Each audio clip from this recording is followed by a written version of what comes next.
তবে একটা সুসংবাদ দেব, দেই। আজকের মিডিয়ার দেখলাম সাবেক স্বৈরাচারের 15 বছরের স্বৈরাচারের প্রধানমন্ত্রী নাকি ক্যান্সারে আক্রান্ত। আলহামদুলিল্লাহ বলবেন কি সুবহানাল্লাহ বলবেন, ওরা বাড়িকে বলে নিয়ে এখানে বলার দরকার নেই। এখন উনি ক্যান্সারে আক্রান্ত এবং উনি একটা স্ট্যাটাস দিয়েছে যে আমি আর রাজনীতির অঙ্গনে যাব না, যেহেতু আমি যে কদিন আছি মরণব্যাধি ক্যান্সারে আক্রান্ত, কয়দিন বা বাঁচি, আমি আর লোকের অভিশাপটা কুড়বো না। এখন এরকম কথা কিন্তু এর আগেও অনেকবার এই পেতনির বাচ্চা বলিস, কি বলিনি যে এইবার আমি একটু রাজনীতি করি, ক্ষমতা যাইতে পারলে আমি আর প্রধানমন্ত্রী হব না, এসব কথা আমরা বিশ্বাস করি না। তবে যেটা শুনলাম সেইটাই বললাম, উনি নাকি ক্যান্সারে আক্রান্ত। ক্যান্সারে হোক আর ডায়াবেটিস হোক আর যা হোক, আল্লাহ যেন এর কবলে আমাদের আর না ফেলে। এর কবল থেকে আল্লাহ দেশটারে বাঁচাক, আমাদের বাঁচাক, এই 18 কোটি মানুষের বাঁচাক, সবাই বলেন আমিন। আর ভারত, তুমি মনে করতেছো যে তোমার ম্যাডাম রে তুমি জায়গা দিয়ে আরাম দিয়ে আসো? না না না, এ সে জাতের জাত না। এ সুযোগ পালি তোমারও প্রেমের কলে ফেলে তোমারও সর্বনাশ করবে। এ সেই ডাইনির ডাইনিয়ে। শাহজালাল আমিনী কয়জন? আর গৌরগোবিন্দর বিশাল বাহিনী। গৌরগোবিন্দ যখন এই কথা শুনলো তখন বললো তাহলে এক কাজ করে, ঝামেলায় না যেয়ে হুজুর যেন ঢুকতে না পারে, হুজুরের পথ বন্ধ করে দে। কিভাবে বন্ধ করবে? কয় হুজুর তো আসবে নদী পার হয়ে, নদীর নৌকাগুলো সব ফুটো করে দে, অথবা নৌকাগুলো সরকারিভাবে সিজ করে নে। তাই করা হলো। এবার বলল ভ্যানের চাকা খুলে নাও, গরু গাড়ির চাকা খুলে নাও, যেখানে শ্যাকো কালভার্ট আছে সেগুলো সব ভেঙে দাও। দেওয়া হলো। এবার গৌরগোবিন্দ নারী নিয়ে নাচাচ্ছে আর বলতেছে হুজুর আসতে পারবা না, হুজুর আসতে পারবা না। শাহজালাল, শাহপরাণ, মামা ভেগ্নে দুইজন চলে আসলেন। এসে দেখে নদীতে কি নাই, নৌকা নাই। শাহজালাল বললেন ভাগ্নে কি করা যায়? ভাগ্নে বললেন মামা এই সময় যদি ময়দান ছেড়ে পালিয়ে যায়, শাহজালালরা 41 সাল পর্যন্ত থাকবে, গৌরগোবিন্দরা 41 সাল পর্যন্ত থাকবে। গৌরগোবিন্দর হাতে ছেড়ে দিয়ে যাওয়া যাবে না, তাহলে কিভাবে পার হবি? এবার শাহপরাণ বলল মামা সাঁতার দেওয়া যাক। কয় নদীতে পানি অনেক বেশি, কুমির আছে। কয় হোক, আল্লাহর নামে সাঁতার দেন। কেউ বলেছে সাঁতার দিয়ে পার হলো, কেউ বলেছে পাথরের পরে চড়ে পার হলো, কেউ বলেছে জায়নামাজের পরে চড়ে পার হলো। 17 জন পার হয়ে এসে দেখে ভ্যানের চাকা খোলা। কিরে ভ্যান চাকা খোলা কেন? কয় আমাদের নেতা বলিছে চাকা লাগান যাবে না হুজুররা না চলে যাওয়া পর্যন্ত। কিছু দূরে যাইয়ে দেখে গরুর গাড়ির চাকা খোলা। কিরে গরুর গাড়ির চাকা খোলা কেন? কয় নেতা খুলে দিয়ে গেছে। কিছু দূরে যাইয়ে দেখে শ্যাকো ভাঙা। কিরে শ্যাকো ভাঙা কেন? কয় নেতারা ভেঙে দিয়েছে। শাহজালাল, শাহপরাণ 17 জন মানুষ নিয়ে গৌরগোবিন্দর দরবার পর্যন্ত যে একটা তাকবীর দিল, নারায়ে তাকবীর।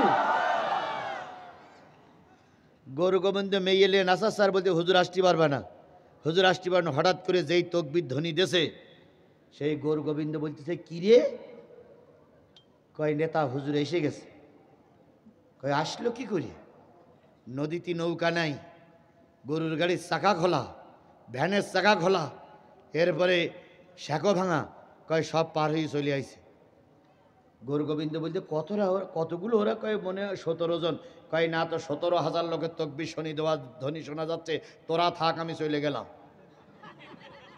এই যে গৌরগোবিন্দ পিছনের রাস্তা দিয়ে সিলেটের নদীতে মালকাসা মেরে ঝাঁপ মারল, সেই যে ঝাঁপ মেরেছিল, আমি কিছুদিন আগে সিলেট সফর করে গেলাম। সফর করে দেখলাম গৌরগোবিন্দ মাথা উঁচু করে কিনা। এখনো পর্যন্ত গৌরগোবিন্দ মাথা উঁচু করিনি, আর কিয়ামত পর্যন্ত গৌরগোবিন্দ আর মাথা উঁচু করবে না। তাহলে হুজুরদের এক হাতে ছিল কি? কোরআন, আর এক হাতে ছিল কি? তরবারি। তাহলে হুজুররা তরবারি দিয়ে, কোরআন দিয়ে ফয়সালা করেছে। আজকের পীরেরা যদি ওই কোরআন আর ওই তরবারি নিয়ে রাস্তায় নামতো, খোদার কসম বাতিলেরা মাথা উঁচু করতে পারত না। আমাদের এমনও দরবার আছে, এমনও দরবার আছে যে দরবারে গেলে নামাজি গেলে বেনামাজি হয়ে যায়। একটা দরবার আছে সুরের স্বর। কি দরবার? সেখানে কোনো নামাজি গিলি বেনামাজি হয়ে যায়।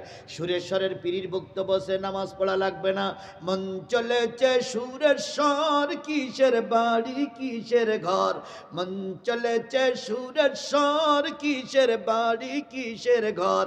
আইসি ন্যাংটা যাবো ন্যাংটা, আইসি ন্যাংটা যাবো ন্যাংটা, ন্যাংটা হয়ে জিকির কর জিকির কর।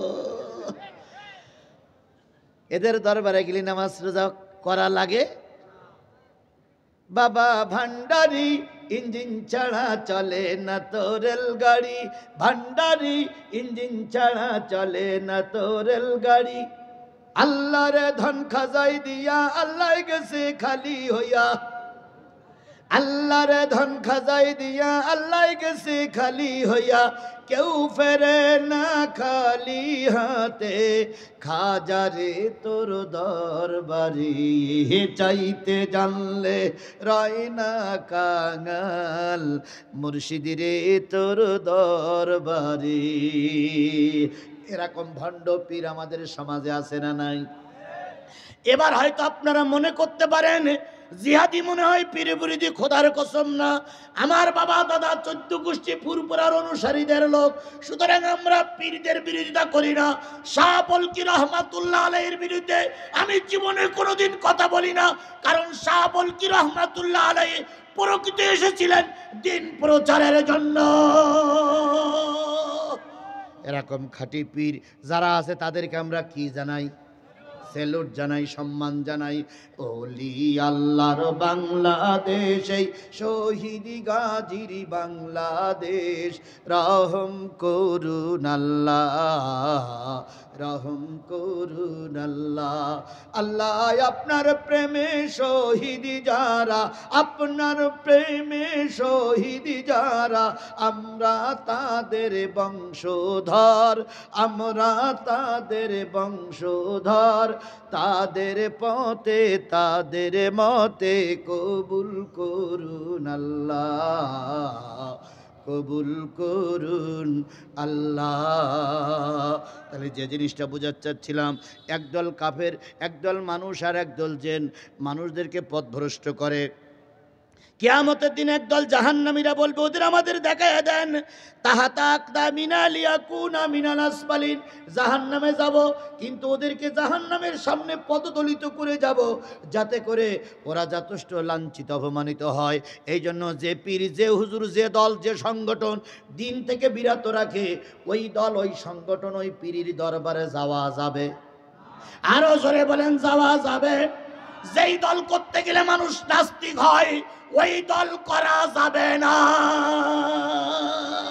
তাহলে আল্লাহ পাক কোরআন হাদিসের পক্ষে যারা আছে তাদের পক্ষে কবুল করুক। সকলে মিলে বলুন আমিন। আচ্ছা, এই যে দুইজন লোক উঠলো, আরেকটা লোক কোথা থেকে উঠলো জানো? ওই একটা লোক উঠেছে। আচ্ছা, আপনারা কি হাত তোলেননি?